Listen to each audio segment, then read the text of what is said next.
ABC Actu. ABC Actu, c'est l'essentiel de l'information.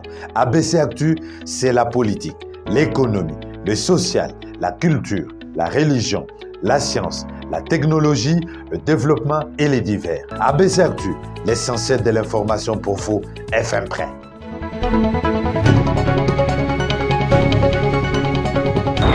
Merci à tous de nous choisir pour vous informer à la une de l'actualité. Journée mondiale de la santé en République démocratique du Congo. La couverture en services essentiels estimée à 39% en dessous de la moyenne africaine, a dit le ministre de la Santé publique Samuel Roger Kamba. Un élément à suivre dans ce journal. Services anti-stupéfiants, 2 trafiquants de drogue venus du Brésil ont été arrêtés à l'aéroport international de Djili. Les détails à suivre dans ce journal.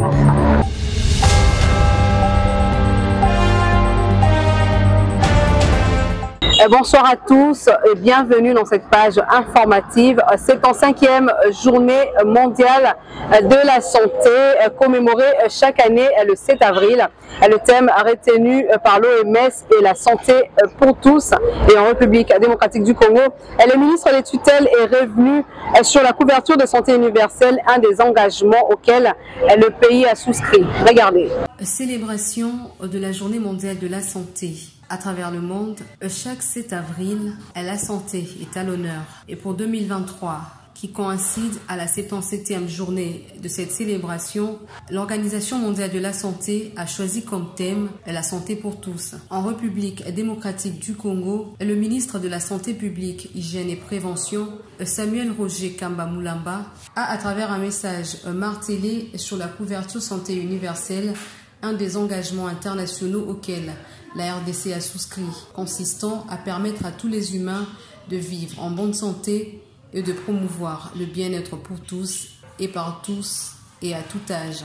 Sur le plan national, la couverture santé universelle est une stratégie et un objectif de la politique publique de la santé à visée multisectorielle. Elle est une composante fonctionnelle du système national de santé dont la mise en œuvre implique les interventions multisectorielles et interdisciplinaires coordonnées avec les autres secteurs. Il note que l'un des principaux indicateurs pour évaluer la couverture santé universelle est l'indice des couvertures en services essentiels qui, en RDC, n'est à peine estimé qu'à 39%. C'est un indicateur composite qui inclut plusieurs sous-indicateurs en rapport avec la santé de la mère et de l'enfant, la lutte contre les maladies transmissibles, les maladies non transmissibles et la capacité de service à offrir le soin nécessaire. Ces faibles niveaux s'expliquent par l'état de notre système de santé qui a longtemps souffert du faible financement de ressources propres depuis quelques dizaines d'années et qui dépend largement de l'aide internationale et dont 42% des dépenses sont couvertes par le ménage à travers le système de paiement direct ou financement communautaire, a dit le ministre. Par ailleurs, il rassure que son ministère se déploie avec l'ensemble de toutes les parties prenantes pour rendre disponible le service et soins de santé de qualité à tous les niveaux de la pyramide sanitaire.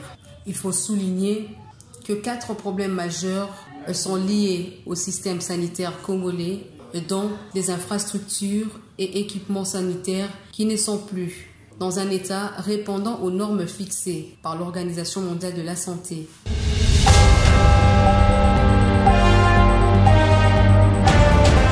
L'Assemblée nationale, le speaker de la Chambre basse, Christophe Mbosso, a reçu ce vendredi 7 avril une délégation de la Commission nationale des droits de l'homme venue échanger sur la question de promotion et protection des droits de l'homme. Regardez.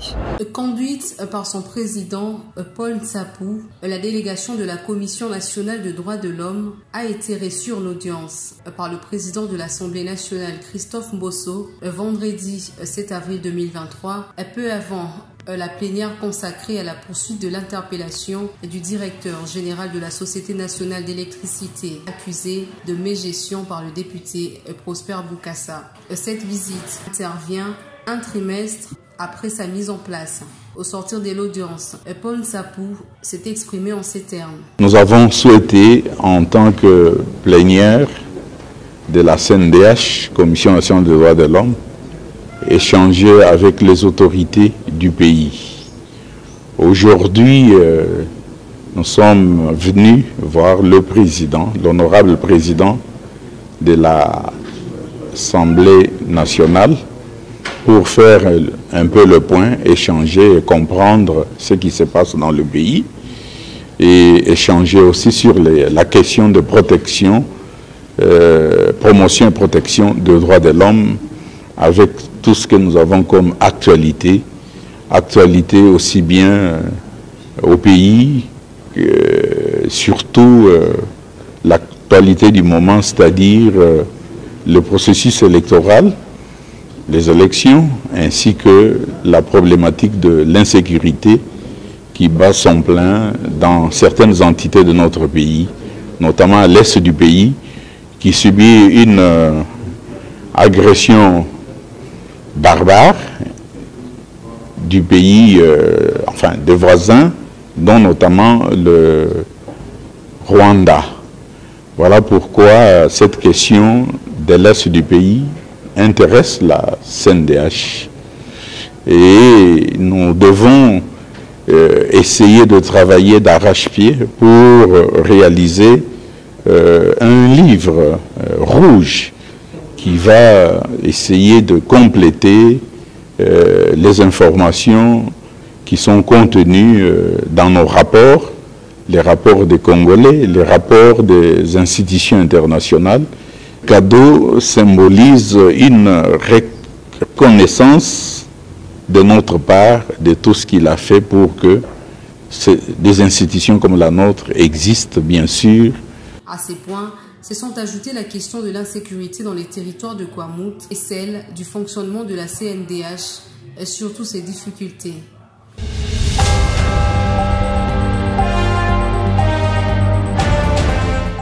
Toujours à l'Assemblée nationale, après débat houleux, les élus du peuple adoptent le 8 projets de loi présentés par le membre du gouvernement et celui portant habilitation du gouvernement.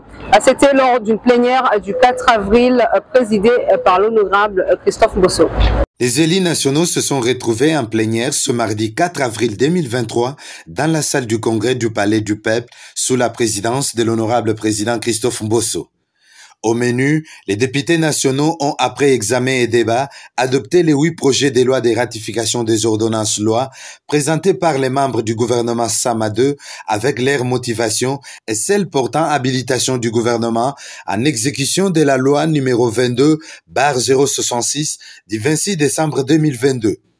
Pour cette dernière, les élus du peuple ont refusé de valider, mais l'honorable Nadine Mangablouabeya, élu de Mbujimaï dans le Kasaï oriental, sur la liste de l'UDPS, est passé au perchoir pour interpeller et motiver ses collègues à adopter cette loi sur habilitation du gouvernement, car ce sont eux qui avaient donné le pouvoir à ces derniers avant d'aller en vacances parlementaires en décembre 2022. Je vote contre et je demande à mes collègues de voter contre. Pourquoi? Ici, nous sommes en train d'entériner ce que nous avions donné comme pouvoir au gouvernement, de prendre des lois et de poser des actes lors de nos vacances parlementaires. Nous leur avons donné mandat de prendre des décisions, entre autres même de proroger l'état de siège.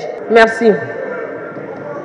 Au sortir de la plénière, la Benjamine d'élu du Kasaï oriental s'est frotté les mains car son pari a été gagné.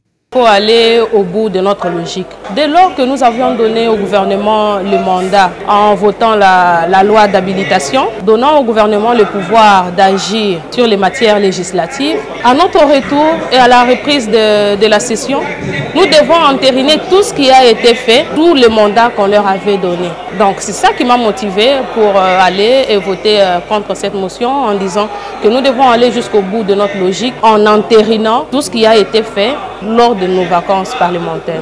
La plénière était d'accord parce que vous aviez constaté que lors du vote, la salle s'est levée, la majorité s'est exprimée en votant contre la proposition du collègue qui ne voulait pas qu'on puisse entériner toutes les lois et les ordonnances prises lors de nos vacances parlementaires par le gouvernement. Disons que Nadine Mangablouabeya s'est toujours distinguée par ses interventions à l'hémicycle de l'Assemblée nationale.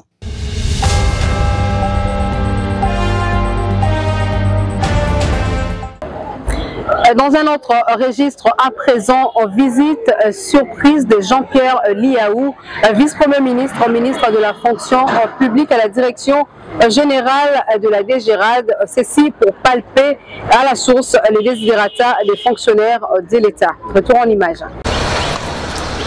Dans le but d'appréhender les problèmes que rencontrent les fonctionnaires à la source, le vice-premier ministre, ministre en charge de la fonction publique, Jean-Pierre Liaou, a effectué une visite surprise le mercredi 5 avril à la direction générale de la DGRAD dans la commune de la Gombe. Quel honneur! Quel honneur! Je viens vous surprendre. À l'occasion, le patron de l'administration publique a fait la ronde des bureaux pour échanger directement avec les fonctionnaires de l'État. Séance tenante, les cas d'injustice sociale jugés flagrants ont été pris à bras-le-corps. Des solutions et orientations ont été données par le VPM pour rendre justice au cas des fonctionnaires.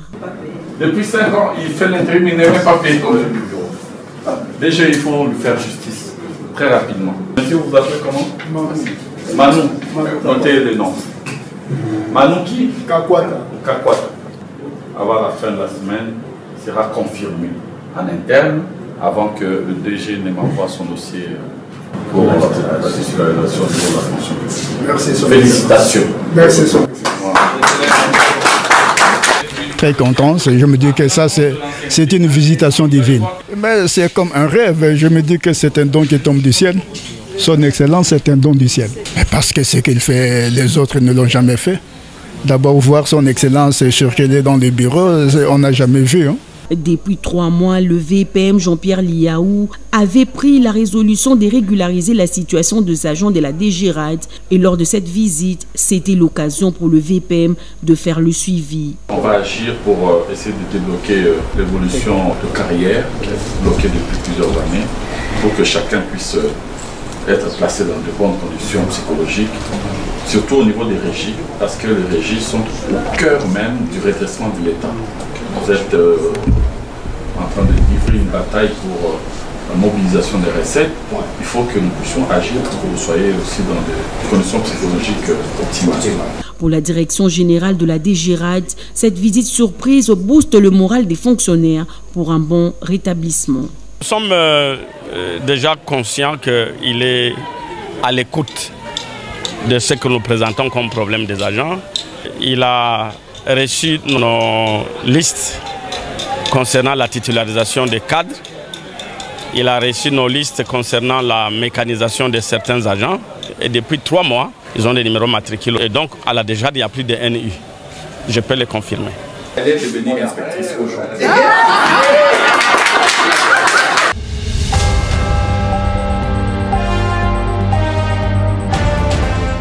Au cours d'une audience leur accordée par le ministre de l'Enseignement supérieur et universitaire, Mouindo Zangui et le chef d'établissement sont venus féliciter ces derniers pour sa reconduction dans le gouvernement Sama II. La délégation était conduite par le professeur Jean-Marie Kayembe, recteur de l'université de Kinshasa. La conférence des chefs des établissements de l'enseignement supérieur a jugé utile de venir présenter sa reconnaissance et ses civilités à son Excellence Monsieur le ministre Mouindo Nzangi, reconduit au ministère de l'Enseignement supérieur et universitaire. Ceci pour montrer l'existence d'une vraie famille, des personnes qui partagent absolument la même vision en ce qui concerne les réformes initiées par son Excellence Monsieur le ministre et que tous nous avons décidé d'accompagner courageusement. Les universités et instituts supérieurs dans notre pays sont engagés à jouer réellement et pleinement leur rôle. C'est un message d'unité au niveau de l'ESU, c'est un message de partager la même vision qui est celle de réforme pour accompagner absolument la vision du président de la République qui a entrepris à travers toute la République la réhabilitation des infrastructures de l'enseignement supérieur et universitaire. Le chef d'établissement de Kinshasa, au nom de tous ceux de la République, présente en cela leur reconnaissance et les remerciements à Monsieur le Président de la République à travers le ministre de l'ESU que nous sommes venus visiter en ce jour.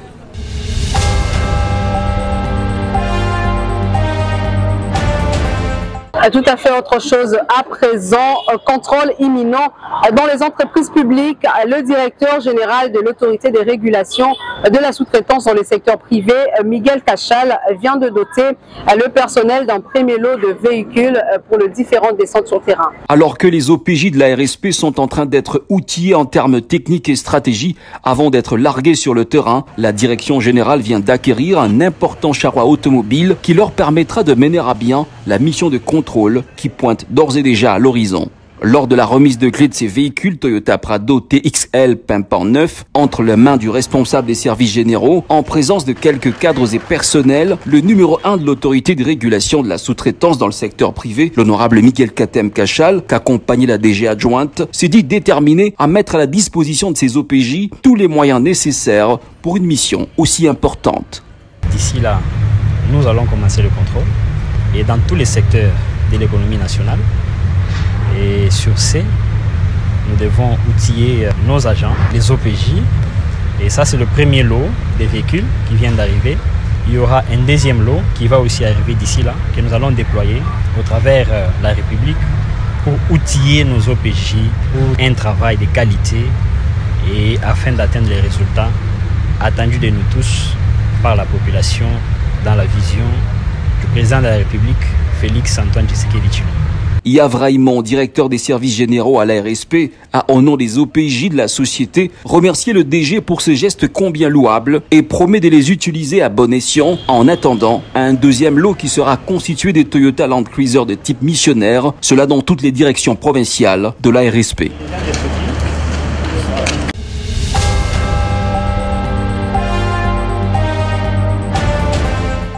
Lutte anti-drogue, je l'ai annoncé au sommaire, le service des renseignements militaires a mis la main sur 2 trafiquants de drogue venus du Brésil à l'aéroport international de Njili. 2 trafiquants de cocaïne en provenant du Brésil, dont les identités sont gardées secrètes pour besoin d'enquête, sont tombés dans le filet de services de renseignement militaire. 2 individus de sexe masculin, âgés de 30 et 35 ans, ont été interpellés à leur descente d'avion à l'aéroport international de Njili de Kinshasa. Soumis à l'interrogatoire, ils ont d'abord nié le fait mis à leur charge. Par la suite, ils sont passés aux aveux après la confirmation par l'imagerie médicale de l'hôpital militaire central du camp lieutenant-colonel Kokolo de l'existence de boulettes dans leur type digestif. Le premier a reconnu avoir avalé 80 boulettes de cocaïne et le second 72. Après avoir évacué une partie dans les latrines de l'avion le ramenant à Kinshasa, seuls 25 petits colis ont été récupérés de leur ventre par le service de renseignement des forces armées de la République démocratique du Congo. Selon les 2 trafiquants, ils ne sont pas à leur première opération. D'habitude, ils bénéficient, d'après leur propre dire, de plusieurs complicités au niveau de l'armée, de la justice et du monde des affaires. Les investigations approfondies se poursuivent pour démanteler ces réseaux de trafiquants de drogue.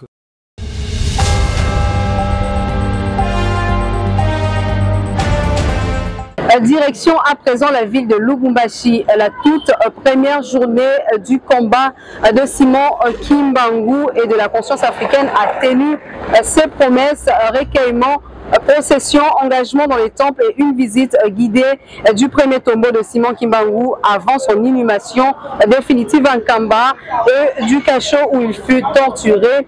Tout ceci en présence du gouverneur de province Jacques Kiaboula. Tout est parti de Kilongo, mausolée de Simon Kimbangu au cimetière de Sapin 1. Ici, le gouverneur a reçu les explications sur les lieux où le corps de Simon Kimbangu a été enterré pour la toute première fois le 13 octobre 1951 avant qu'il ne soit exhumé pour être transféré à Kamba, son village natal, 9 ans après. De là, le gouverneur va aux côtés de l'inspecteur provincial de l'église kimbanguiste, Mukombo Kungende, le maire de la ville, quelques membres du gouvernement provincial et de plusieurs fidèles kimbanguistes prendre part à la marche commémorative du 102e anniversaire marquant les débuts du ministère de Papa Simon Kimbangu en 1921, mais aussi célébrer la journée nationale du combat de Simon Kimbangu et de la conscience africaine instituée par ordonnance présidentielle il y a quelques jours. Une première dans l'histoire de cette église qu'un gouverneur prenne part à leur marche. De l'avenue Kassavubu, en passant par celle Likasi, pour chuter à la prison de Kasumbo, Jacques Kaboula Katoué a, sous la guidance du responsable de l'église kimbanguiste en province, suivi l'histoire carcérale de Simon Kimbangu, du lieu où l'on fouettait Kimbangu, en passant par toutes les cellules qui avaient accueilli Kimbangu. Jacques Kaboula Katoué s'est dit émerveillé par l'histoire du prophète Simon Kimbangu, mais aussi impressionné par son combat de l'éveil de la conscience de l'homme noir. Cette histoire est si passionnante et nous voudrions que toute la génération actuelle puisse s'imprégner de l'histoire de notre pays afin que nous puissions prendre notre destin en main et que nous puissions développer notre pays comme le prône actuellement le chef de l'État, Félix Antoine Tshisekedi. Et donc l'homme noir doit être réellement indépendant.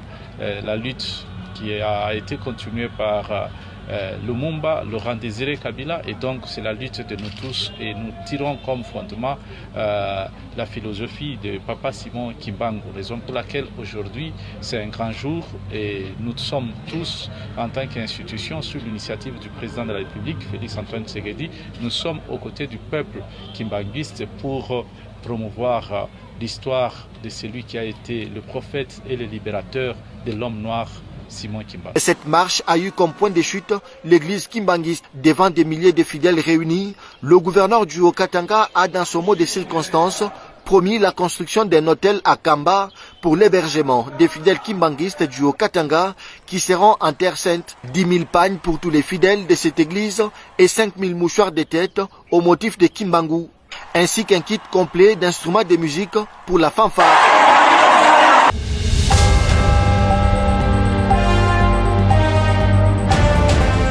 Et c'est dans cette partie du pays qu'on met un terme à cette session d'information, place au rappel de titre. La journée mondiale de la santé en République démocratique du Congo, la couverture en services essentiels estimée à 39% en dessous de la moyenne africaine, a dit le ministre de la Santé publique, Samuel Roger Nkaba. Vous avez suivi dans ce journal, services anti-stupéfiants de trafiquants de drogue venus du Brésil ont été arrêtés à l'aéroport international de Ndjili. Vous l'avez également suivi dans ce journal.